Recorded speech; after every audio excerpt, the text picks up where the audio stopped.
Pues la conspiración del sistema financiero es precisamente algo desconocido, porque así es como debe suceder. Nos toca tan de cerca que no lo vemos. La cuestión es que el hábito nos convierte en ciegos funcionales. Las cosas que suceden de forma tan cercana no son en absoluto cuestionadas. Y básicamente significa que el dinero es en sí mismo una enorme ficción, pero no lo estoy diciendo como un tema filosófico o hablando que la riqueza debe apoyarse en otra parte. Estoy hablando de algo exacto. Estoy diciendo que el dinero se crea a partir de deuda, es humo. El 95% del dinero que existe en el mundo es directamente dinero falso. Podríamos llamarlo dinero virtual, pero significa dinero falso. Esta es una mecánica probablemente milenaria, ni siquiera es reciente. El sistema financiero fue ideado, se sabe exactamente en qué momento, pero no se sabe exactamente por quién, y la única fundamentación de su existencia es atentar contra la raza humana como por sí. Sé que esto suenan a palabras enormes y por supuesto muy conspiranoicas, y nos pueden recordar a ataques extraterrestres, y no me estoy refiriendo a nada parecido a eso. Me estoy refiriendo a que en un momento dado alguien descubrió que podía esclavizarse a la gente, consiguiendo que la propia gente costeara su propia esclavitud.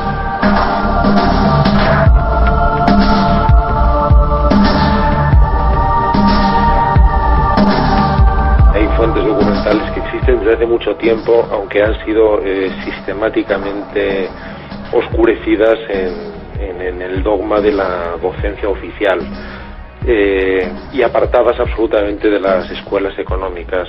Es más, cuando determinados economistas han establecido algún tipo de tesis similares a estas, como sucedió con Keynes en su momento, probablemente uno de los matemáticos más importantes del siglo pasado, con el paso del tiempo directamente se ha establecido una especie de corriente de burla hacia este economista y se oscurece de forma habitual. Y es algo que ni siquiera sucede de forma consciente. Eso sucede muy a menudo en este tipo de conspiraciones. Ni siquiera hay gente afilándose las uñas para tratar de evitar todo esto. Sencillamente se educa a la gente, es decir, a los nuevos economistas en las facultades de economía, en este nuevo dogma, para que ellos directamente, sencillamente lo expandan considerando que es el real. Llega un momento en que todo lo que exceda o desborde la oficialidad no encuentra ningún tipo de asiento y es absolutamente discutido.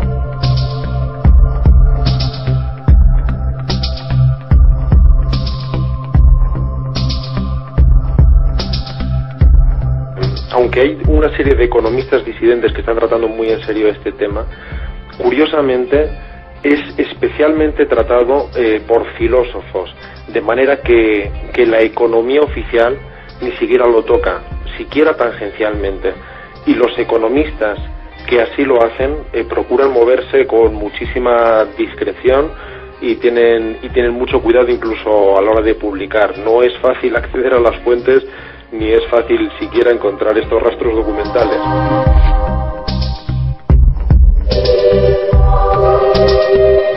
Lo primero que tenemos que pensar, o lo primero que no tenemos que pensar, es precisamente en las entidades bancarias, domésticas o pequeñas a las que tenemos acceso, dado que ellos mismos son los primeros desconocedores del verdadero funcionamiento global.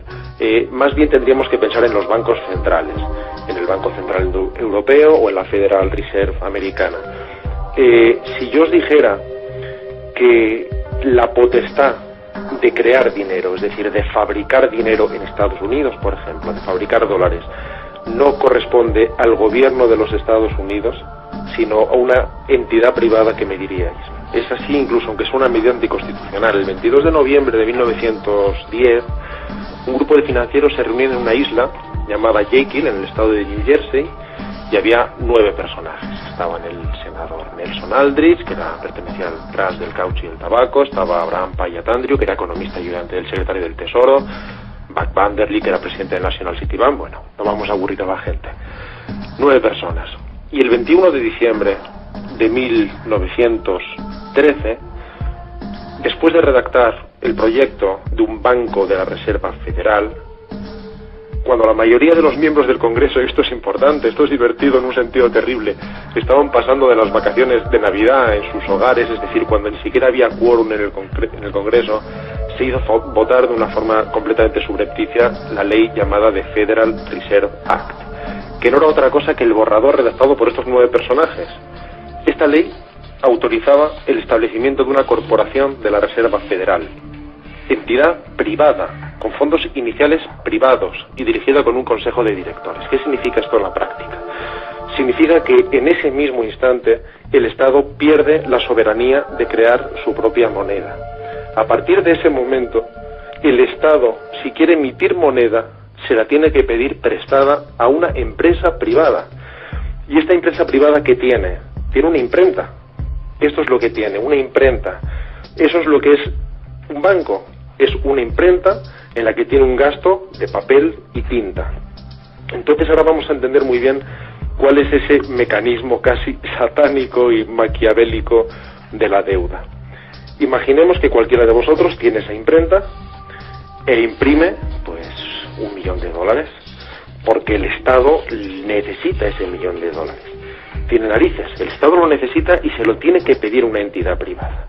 Tú lo imprimes, le das a la palanca varias veces arriba y abajo hasta que sale el $1.000.000 y se lo prestas. Y por supuesto, como se lo prestas a crédito. Por ejemplo, vamos a imaginarnos que un 10%. Si tú le prestas 1.000.000 al Estado para que él te devuelva cuando pueda ese millón más un 10% de interés, pero tú no has imprimido nunca ese 10% de interés, ¿cómo te lo pueden devolver? Nunca te lo podrán devolver porque tú has imprimido 1.000.000, no has imprimido 1.100.000 dólares. Ese es el mecanismo por el que se tiene control sobre absolutamente todo, empezando por los países.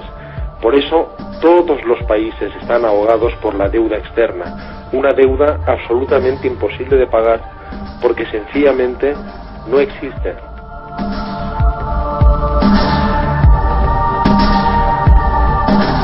Actualmente ni siquiera los estados son soberanos y fabrican el dinero, sino que dependen de un banco central, en nuestro caso el Banco Central Europeo.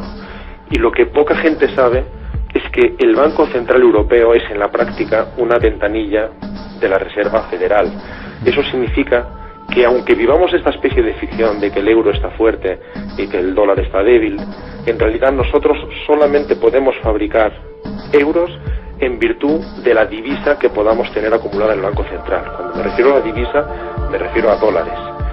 Solo puedes fabricar euros si tienes dólares. Esta es la razón por la que tantos países muy ricos, llenos de riqueza natural, tienen que vender todos sus productos y aun teniendo una enorme riqueza objetiva, viven en la mayor pobreza porque lo que necesitan es dólares y entonces lo tienen que vender para conseguir divisa. Es absolutamente maquiavélico, sé que al principio es difícil de entender, pero así es como funciona. Es una de las conspiraciones, ya que la estamos llamando así, que mejor ha funcionado en la historia del mundo, porque nadie ni por un momento, ni por un solo segundo se la cuestiona. Y eso es lo que hace que sea tan absoluta y diabólicamente eficaz. No hace muchos años, hace menos de una década, el primer ministro canadiense hizo una encuesta a muchos sectores de la población preguntándoles de dónde provenía el dinero, porque damos por hecho que el dinero surge. No, la verdad es que no damos por hecho nada, sencillamente es algo que está ahí, del mismo modo que están ahí los armarios de caoba. Y cuando se hizo esta encuesta, lo cierto es que nadie sabía justificar cuál era el origen del dinero, en qué se fundamentaba. E incluso extendiendo esta encuesta a empleados bancarios, el resultado fue idéntico. Es algo que nadie jamás se cuestiona. Cuando tú pides dinero, el banco no te da ningún dinero. Tú no sales de allí con billetes en tu mano. Tú sales con una anotación contable. Eso es lo único que sucede, que virtualmente aparecen una serie de dígitos en tu computadora cuando accedes al banco a través de internet o cuando consultas tu libreta. Esta es la parte probablemente más terrorífica de la creación de toda esta enorme estafa global. Y es que en un momento dado vamos a ir paso a paso y procuraré ser simple y para que todos nos podamos entender. Pensemos en cualquiera de nosotros. Tenemos una cantidad X en el banco, generalmente limitada, pero X en cualquier caso, y normalmente no disponemos de toda esa cantidad, es muy raro, muy pocas veces sucede eso. O bien uno tiene muy poco dinero en el banco, o bien uno se compra algo muy grande. Y en general cuando uno se compra algo de golpe, tampoco saca el dinero de golpe, lo que hace es una transacción bancaria. El dinero contante y sonante que se mueve es muy limitado, solo el 10%. Eso significa que hay un 90% de dinero que descubrieron que se podía represtar como si lo tuvieran, de manera que en el acto el dinero creció de 10 a 100. De 100 supuestas monedas existentes, solo existen 10 reales y el resto se inventan. Lo curioso es que esto es absolutamente legal ahora mismo. Es lo que se llama un sistema fiduciario, que es el que sostiene nuestro sistema bancario y que significa literalmente que está sostenido en la fe.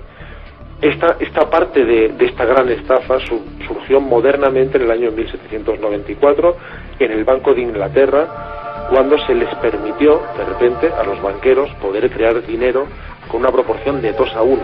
Aún no era la proporción de 9 a 1 actual, de 2 a 1. Y actualmente incluso esa de 10 contra 100, es decir, que solo el 10% del dinero que existe en el mundo en realidad es real, es decir, puede tocarse, puede olerse, en realidad es aún inferior. Ya estamos por debajo del 5%. No hay escapatoria. Podríamos decir, si se pagara toda la deuda, todo esto acabaría. En primer lugar, toda la deuda, tal y como hemos aprendido, es imposible de pagar, porque ese dinero no existe, y como no existe, no se podrá pagar jamás. Y además, si se pudiera pagar porque bajara Dios al mundo y arreglara las cosas para que pudiera ser de esa manera, todo el sistema colapsaría.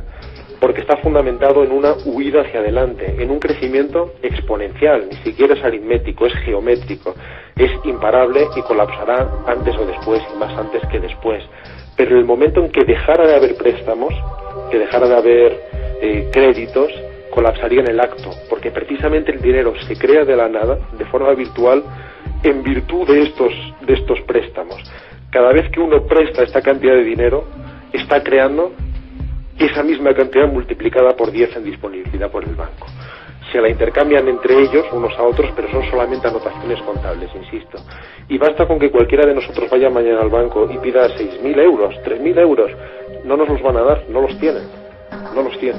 Nos van a decir que volvamos pasado mañana. Nosotros nos creemos que tienen grandes arcas en los sótanos, con enormes cajas de seguridad, y que si vamos a otear nuestro dinero cada día, lo podremos ver y sabremos que está durmiendo en paz.